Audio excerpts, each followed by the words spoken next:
एक social media पे एक तस्वीर आपकी वायरल हो रही थी जिसमें आप अस्पताल के अंदर थे और एडमिट थे। उसके बाद कई तरह के सवाल उठने लगे। किसान सर गए वहाँ पे, फिर इसके बाद अस्पताल चले गए, क्या इनको चोट लगी, क्या पुलिस ने इनकी पिटाई नहीं की? नहीं, पुलिस ने किसी भी तरह का दुर्व्यवहार नहीं किया। हम पिछले 1.5 महीना से बीमार चल रहे थे और हमने ये सोच रहे थे कि बीपीएससी की परीक्षा है, ख़त्म हो जाएगी तो दे देंगे इलाज, अपना ट्रीटमेंट ठीक से करा लेंगे यहाँ पर। इसी बीच जब सुबह सुबह बच्चों के ऊपर लाठी उठी चार्ज हो गई तो हमें लगा कि बच्चों के ऊपर नॉर्मलाइजेशन थोप दिया जाएगा, तो हम यहाँ क्लास ही ले रहे थे। 10 बजे वाला क्लास ख़त्म करके और चल दिया, क्योंकि बहुत देर तक ना खाए पिए भी नहीं थे और लंबे समय से बीमार पड़ रहे थे। तो वहाँ हमको वोमिटिंग रुक नहीं रहा था, तो हमको लगा कि अब हमको यहाँ से हटेंगे तो फिर ये बच्चे तितर बितर हो जाएंगे, इनकी मांग कोई नहीं पूरी। तो ज़बरदस्ती वहाँ रहे, जिस वजह से थोड़ा बीमार हो गए और थोड़ा सा बीपी वाला प्रॉब्लम ज़्यादा हो गया था। तो हमें लगा कि 170-80 ये मतलब अब घर पे ट्रीट करना ठीक नहीं है, इसलिए चले गए वहाँ। सर, ये पूरा मामला जो बीपीएससी में जो इस बार हंगामा स्टार्ट हुआ, ये नॉर्मलाइजेशन का जो मामला है, ये आम लोग, स्टूडेंट तो समझ रहे हैं, एस्पायरेंट जो समझ रहे हैं, लेकिन आम लोग नहीं समझ पा रहे कि मसला है क्या। थोड़ा आपसे समझना चाहेंगे। देखिए, नॉर्मलाइजेशन तब किया जाता है ना जब एक दिन आप परीक्षा नहीं ले सकते हैं या नंबर ऑफ़ स्टूडेंट बहुत ज़्यादा हैं, तो कई अलग अलग बच्चों को अलग अलग क्वेश्चन दिया जाता है। जैसे बिहार है तो आप भागलपुर में अलग क्वेश्चन दे दें, बक्सर में अलग दे दें और सिवान जिला में अलग दे दें। इससे क्या होगा कि 3 अलग अलग पेपर देंगे, आप हम ही को दीजिए वो तीनों पेपर, तो हम खुद किसी में ज़्यादा नंबर आएगा, किसी में कम आएगा। मेरा खुद का तीनों में ज़्यादा नहीं, एक जैसा नहीं आएगा। ये फार्मूला मैथ पर लागू होता है। जैसे अगर किसी को कहा जाए 5 + 5 जोड़ो तो देगा 10, और उसे कहेंगे 20 + 10 जोड़ो तो भी बोलेगा 30, क्योंकि अगर उसे जोड़ आता है तो किसी भी तरह के जोड़ को जोड़ सकता है।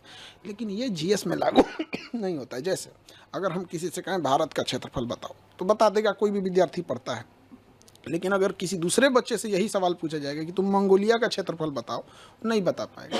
लेकिन कंप्यूटर कहेगा कि दोनों के क्वेश्चन का लेवल एक है, क्योंकि दोनों में क्षेत्रफल पूछा गया था। तो यही है नॉर्मलाइजेशन, आप मैथ में कर सकते हैं, यहाँ नहीं कर सकते हैं। अब आप जीएस में कैसे डिसाइड कीजिएगा कि बक्सर का युद्ध का क्वेश्चन ज़्यादा टफ है कि द्वितीय आंग्ल मराठा युद्ध का क्वेश्चन ज़्यादा टफ है। अमूमन अगर आप 100 बच्चों को दीजिएगा बक्सर का युद्ध तो बता देंगे, 100 में 90 बता देगा। लेकिन वही सवाल आप कहिएगा द्वितीय आंग्ल मराठा युद्ध बताइए तो 100 में 50 बता पाएंगे। तो बच्चों के साथ ये भेदभाव ना हो, ये गणित में सक्सेस है। बिहार में यूपीएससी कोई राज्य नहीं लागू की है, क्यों ना यूपीपीसीएस में है ना कहीं पे ही, ना ही यूपीएससी ने लागू किया है। यूपीपीसीएस ने आरओ में लागू करने की कोशिश किया था, बहुत ज़्यादा हंगामा हुआ, बाद में ये चीज़ें को वापस लेना पड़ गया था उन लोगों को। तो आयोग को भी समझना चाहिए, जब यूपी में नहीं हुआ तो यहाँ क्यों लागू कर रहे हैं। दूसरा, केवल 4.25 लाख बच्चे फॉर्म भरे थे, तो भी कोई औचित्य नहीं बनता है। एक होता है कि आपके पास 1 करोड़ बच्चे फॉर्म भर दिए, आप एक दिन नहीं ले सकते हैं। जैसे रेलवे में नॉर्मलाइजेशन करने का एक ही कारण है कि उनके पास नंबर ऑफ स्टूडेंट ज़्यादा है, बस यही। सिंगल शिफ्ट और ये जो एक ही पाली में एक ही क्वेश्चन पेपर वाला जो मसला है, उसके पीछे क्या रीजन है? देखिए, अब जैसे कि आयोग की ओर से कहा जा रहा है कि हम एक ही पाली में परीक्षा लेंगे। देखिए, एक ही पाली में परीक्षा लेने के बाद भी नॉर्मलाइजेशन हो सकता है। आप सिंगल पेपर लीजिएगा और अलग अलग जिले में अलग अलग क्वेश्चन दे दीजिएगा।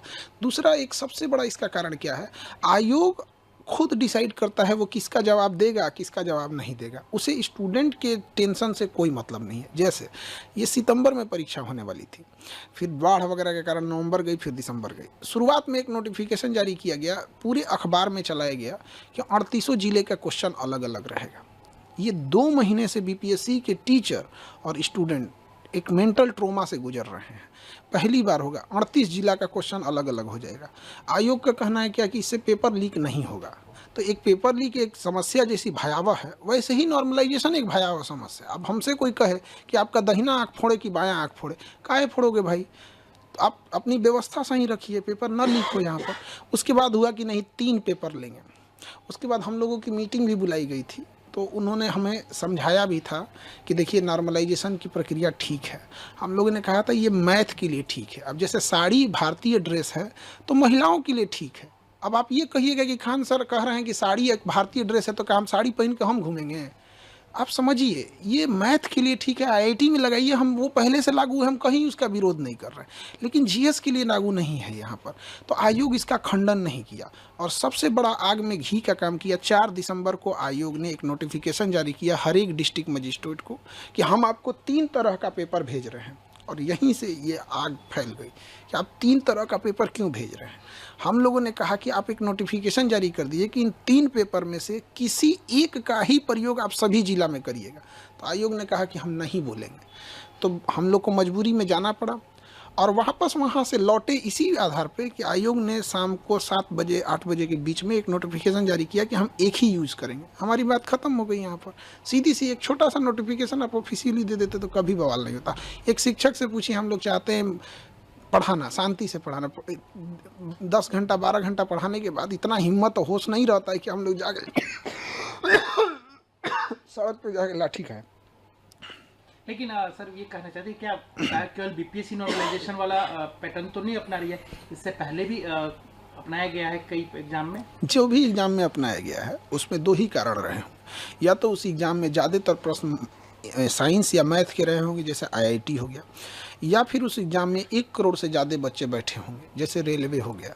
तो जब बच्चे ज़्यादा बैठ जाते हैं तो वहाँ मजबूरी के कारण लेना पड़ता है, क्योंकि किसी राज्य की क्षमता नहीं है कि 1 करोड़ परीक्षा एक दिन में करा ले। और साइंस और मैथ में है कि वो नॉर्मलाइजेशन साइंस मैथ के लिए बना ही है। हमारे यहाँ ये दोनों चीज़ नहीं है। ना ही हमारे बीपीएससी में 1 करोड़ बच्चे हैं, 4.5 लाख बच्चे, उसमें भी एग्ज़ाम कितना दिए हैं, 3.5 लाख। तो आयोग के पास एक अनुभव होना चाहिए कि जितने फॉर्म भरते हैं वो सारे एग्ज़ाम नहीं दे देते हैं।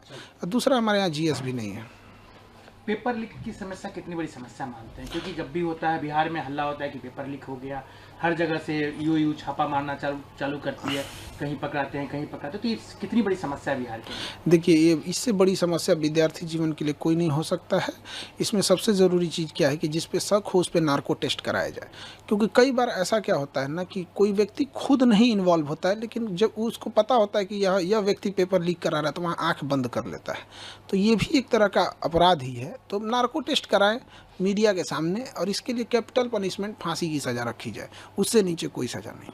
आप खुद गए थे या छात्रों ने बुलाया था? क्योंकि आपके ऊपर एक तरह से कहिए तो ठिकरा फोड़ दिया गया आयोग की तरफ से। कुछ राजनीतिक पार्टियां ने डायरेक्ट आपका नाम ले लिया कि ये जो सर हैं ये लोग रंगा सियार हैं, यही लोग बच्चे को प्रभोग कर रहे थे। नहीं, ऐसा तो किसी ने, मतलब आप एक बार दोबारा सवाल पूछेंगे, हमको सुन नहीं पाए। हमने हमारे ही एजेंसी पे बाइट मिला था बिहार के बीजेपी के उप मुख्यमंत्री। अच्छा, इनका कि रंग आपके बारे में, एक और सर के बारे में कि ये लोग जो है कि शब्द, मतलब उनका कहना था कि मतलब थोड़ा सा प्रवोक कर रहे हैं यहाँ पर। ऐसा कोई प्रवोक वगैरह हम लोग नहीं कर रहे, मजबूरी थी हम लोग की। हम लोग कोई प्रवोक नहीं किए। आप गर्दनी बाग में जो बच्चे प्रोटेस्ट किए थे, आप पूछिए पुलिस से कि एक गमला भी तोड़ा है बच्चों ने, एक गमला भी तोड़ा होगा तो हम बच्चों की जिम्मेदारी ले लेते। उन्होंने कुछ नहीं किया यहाँ पे। तो हम लोग ने कोई भी प्रवोक नहीं किया था इस तरह का। दूसरी चीज़ क्या है कि हम लोग वापस क्यों आए थे, एक छोटा सा नोटिफिकेशन के लिए। अगर आयोग लिबरल रहता, हठधर्मिता नहीं दिखाता, तो हम लोग वापस आ जाते। बिना मतलब के पुलिस को भी इंटरफेयर करना पड़ा। पुलिस का ये सब काम थोड़ी है कि कोई तांडव करे, बीच में पुलिस आ जाती है। आप मानते हैं कि ठीक है, बच्चे हैं, उनका जब हक मारा जाएगा तो प्रोटेस्ट करेंगे, क्या और क्या करेंगे, ईटा पत्थर तो चलेंगे नहीं। लेकिन जब वो प्रोटेस्ट करने जाते हैं तो जिस तरीके से उन्हें ठंड में पीटी गई, दौड़ा के मारा गया, किसी का हाथ टूटा, किसी का पैर टूटा, ये बिल्कुल गलत है। वो बच्चे भी जो अधिकारी बने हैं लोग, वो भी एक समय में स्टूडेंट थे। और वो जितने वर्तमान अधिकारी हैं उनसे ही पूछते हैं क्या आप अपने स्टूडेंट लाइफ में नॉर्मलाइजेशन बर्दाश्त करते? वो नहीं बर्दाश्त करते। तो बच्चों को भी पीटा गया वहाँ पर, ये गलत है। यहाँ पर हम लोग भी जब बीपीएससी के लिए जा रहे थे तो डिटेन किया गया थोड़ी देर के लिए, बाद में छोड़ा गया जब नोटिफिकेशन आ गया तब। सर ये बताइए कि खान सर नॉर्मलाइजेशन को लेकर अब क्या करेंगे, आगे क्या करेंगे? अब ये 2024 पे तो नहीं हुआ, 25 में भी लागू नहीं होने दिया जाएगा। अब इसके लिए हम लोग जहां भी जाना पड़े, संबंधित अधिकारी जिनको अवगत कराएं इन सब चीज़ों से, यही हम लोग। पेपर लीक हुआ है सर?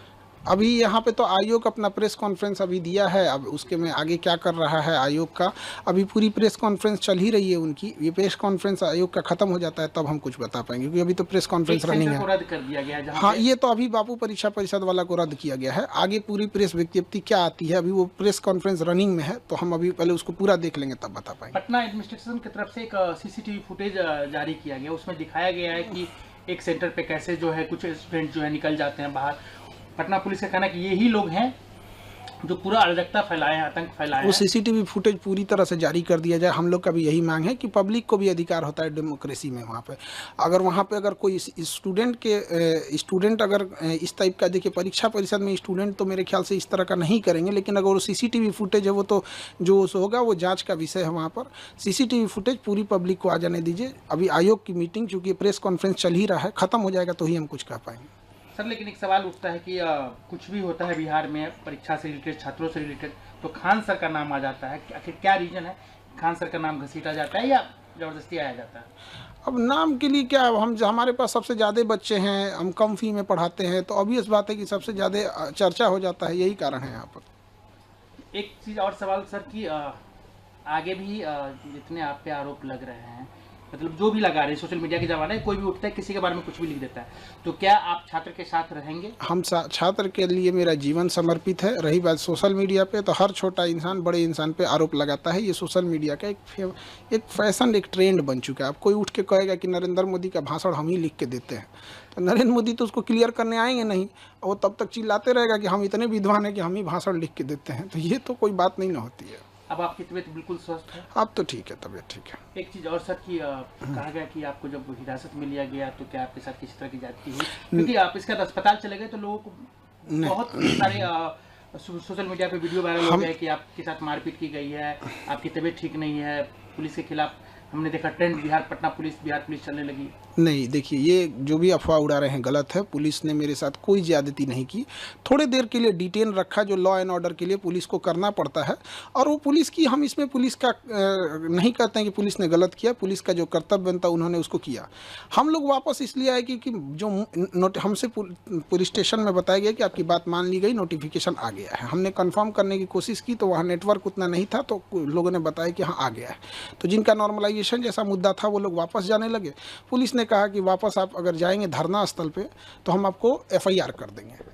तो फिर मजिस्ट्रेट साहब आए और उसके बाद डिटेन खत्म हुआ, तो फिर वापस वहाँ से आए। तो धरना स्थल चूँकि सामने ही है, तो पुलिस को ऐसा लगा कि अगर हम यहाँ छोड़ देंगे धरना स्थल पे तो ये फिर वापस धरना पे बैठ जाएंगे, क्योंकि पुलिस के पास ज़्यादा एक्सपीरियंस होता है, ऐसा हुआ होगा। इसलिए पुलिस ने कहा कि हम आपको धरना स्थल पे नहीं छोड़ेंगे वहाँ पर। तो फिर हमको अब कहीं भी उतार दीजिएगा तो हम नहीं ना, आप हमको गाड़ी में उतार के आप कहीं चले जाइएगा यहाँ पे। तो हम कहें सर आप जहाँ उतारिएगा वहाँ बोलिए, हम वहाँ हम अपनी गाड़ी मंगा लेते हैं यहाँ पे। तो उसके बाद डिटेंशन मेरा खत्म हुआ। मजिस्ट्रेट साहब आए और सीनियर जो डीएसपी मैम थी, वो उनके आने के बाद ही डिटेंशन खत्म हुआ, क्योंकि जब तक कोई सीनियर नहीं आते हैं डिटेंशन खत्म नहीं होता है। अब आप इस झगड़े को, मतलब जो अभी जो ये कोई किससे क्लास, मतलब बीपीएससी स्टूडेंट और आयोग के बीच में जो भी मसले हैं, इसका सोल्यूशन क्या है? देखिए सोल्यूशन ये है ना कि आयोग जो भी चीज़ कर रहा है उसको क्लियर कर दे। जैसे इससे पहले अतुल प्रसाद सर थे, वो मैसेज ट्वीट कर देते थे कि हम ये रिजल्ट पब्लिश करने जा रहे हैं, ये एग्ज़ाम लेने जा रहे हैं, ये करने जा रहे हैं, तो एक पब्लिश कर दे। जैसे आयोग से हमारी भी मांग है कि पीटी का रिजल्ट जो लेता है वो 15 दिन में पीटी का रिजल्ट दे दे, और रिजल्ट देने के 4 मंथ बाद वो मेंस का एग्ज़ाम ले ले। ये क्या बेवकूफ़ी है? आप 3 मंथ बाद रिजल्ट देंगे, उसमें अब बच्चे कंफ्यूज रहेंगे कि मेरा प्रीलिम हुआ है कि नहीं हुआ है, और उसके बाद आप अचानक से आके आप कहिएगा कि 15 दिन बाद मेंस है। ये नहीं है। तो इसमें लगातार सुधार की ज़रूरत है, सुधार करेगा। एक अंतिम सवाल, खान सर पटना वाले तो सब जानते ही हैं, आपके ही कम्युनिटी के एक ओझा सर थे, वो चुनाव लड़ने जा रहे हैं, तो क्या मतलब आपको लग रहा है कि? देखिए पढ़े लिखे लोगों को राजनीति में जाना चाहिए, और हम जितने पढ़े लिखे युवा हैं सबको जाना चाहिए। यहाँ जो जा सकता है पढ़े लिखे लोग में, तो उनका है अपना अच्छा काम करेंगे वहाँ जाके, और सबका अपना व्यक्तिगत डिसीजन होता है।